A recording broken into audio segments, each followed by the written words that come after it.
It is common knowledge that good soil preparation is very important for planting, and each soil is prepared in a different way, depending, of course, on the type of vegetables we will plant and the type of soil. Soil preparation itself cannot or should not begin before performing an analysis that allows us to see what needs to be added to the soil to improve its quality.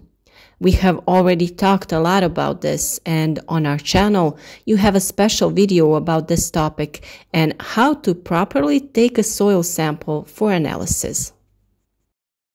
Preparing the soil in the vegetable garden requires some knowledge, and since our channel is followed by a lot of people who are just starting to grow plants, everything you need to know about the soil preparation, reading the importance of soil's pH, and soil preparation in the vegetable garden, listen to in the next few minutes of this video. Without good tools, we won't be able to do much. So, take out and prepare your gardening tools and go on a gardening adventure with us. When preparing the soil before planting, it would be good to know what type of soil it is.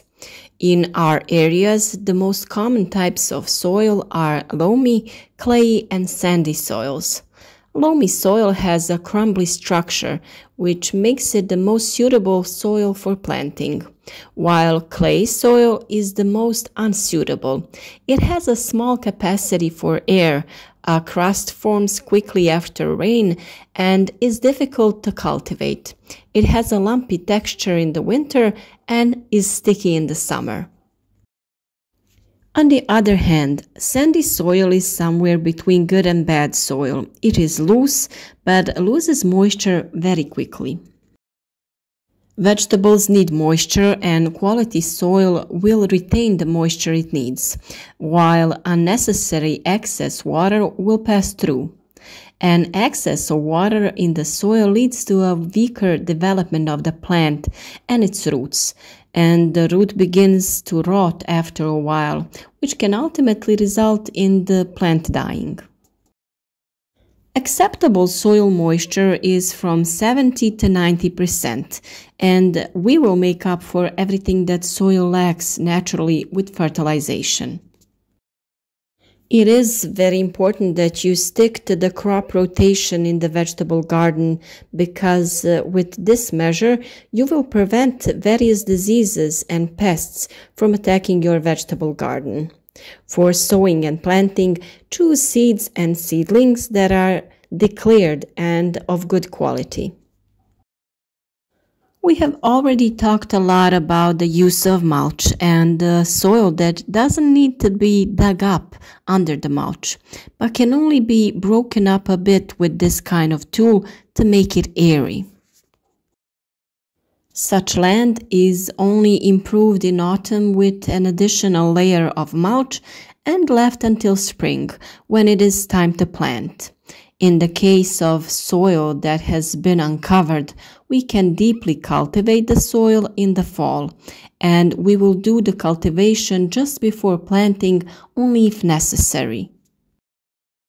Before you start using all kinds of additives to improve the soil, it is important to determine its pH value, because this way you will best know how much of what your soil needs.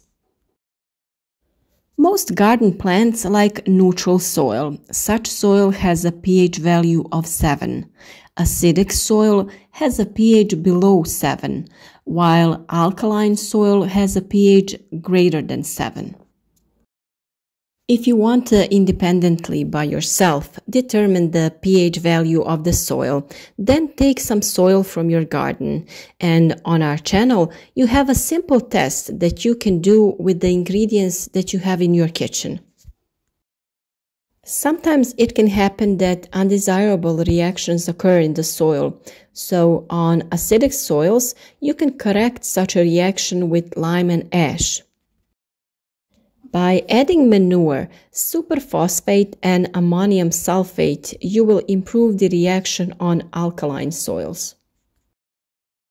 Now we have to talk about weeds, which are every gardener's nightmare. Most of them are resistant plants that have germination seeds, bear fruit several times a year, can sprout in different climatic conditions, and easily survive troubles because their underground organs are enriched with reserve nutrients. However, we are not helpless because there are different methods for controlling weeds. In order to prevent weeds from appearing, machines and tools must be kept clean, and proper tillage will also help in the fight against weeds. Under mechanical measures, we include the destruction of weeds by certain interventions in their initial phase of weeding. Weeding belongs to the category of boring and difficult jobs in gardening, but even though it is not a favorite job, it still needs to be done. The best time for weeding is spring when the soil is moist, because you won't be able to do much on a dry soil. It is important that entire root comes out. If even the smallest part of the root remains in the soil, a plant will grow from it again in the same season, and of course we don't want that. This is why it is necessary to catch the weed close to the ground to make sure that we have pulled out the entire root. If the weed persistently regenerates, the best way to exhaust its roots so that they dry out is to pull them regularly while they are still very small. During the weeding growth season, we will use some tools like forks or manual weeder to remove all the weeds. Mechanical measures are also included, like shading or suffocating with covering with straw, sawdust, grass, or manure, or covering with some artificial materials. When using and applying chemical methods, mineral fertilizers are applied that have a herbicidal effect.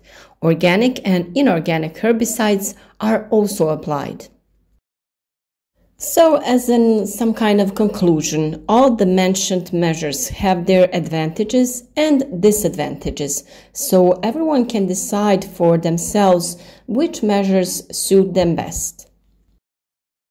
But in the end, the best advice is to arm yourself with patience because controlling weeds requires a lot of goodwill and desire to work. Rain and snow during autumn and winter further compact the soil, so it becomes extremely hard and needs to be dug deeply already in autumn. Due to low temperatures and freezing, the soil will loosen and it will not be necessary to chip it. In order for the soil to remain loose and moist all year round, it needs to be mulched. Mulching means covering the soil. You can place organic matter around the plants that already exist, but you can also place it on completely empty soil. The most common mulching material is hay, straw, or leaves. Organic substances are placed on the soil that has already been dug up. If you regularly apply mulching, the soil will remain loose and moist all year round. It is important to inspect the soil from time to time because it can happen that in some places the layer of mulch is too thin. You will see soil peeking out from under it, and when that happens, just add a new layer of mulch. Deep plowing is not recommended for smaller gardens, and such a method of processing is recommended on large areas where larger plantations of one culture are grown, and such land is not cultivated by hand. From the point of view of organic gardening, plowing and harrowing has numerous disadvantages. The humus layer is 10 to 30 centimeters thick, and plowing turns over the soil at a depth of 30 to 50 centimeters.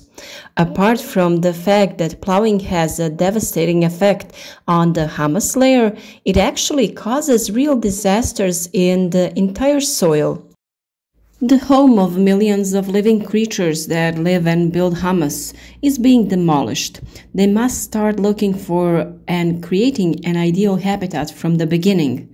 As the soil turns over, it disturbs the biochemical composition of the soil. It is precisely with these good biological methods that we can achieve a balance in our garden, where the beneficial organisms themselves will keep the pest population under control.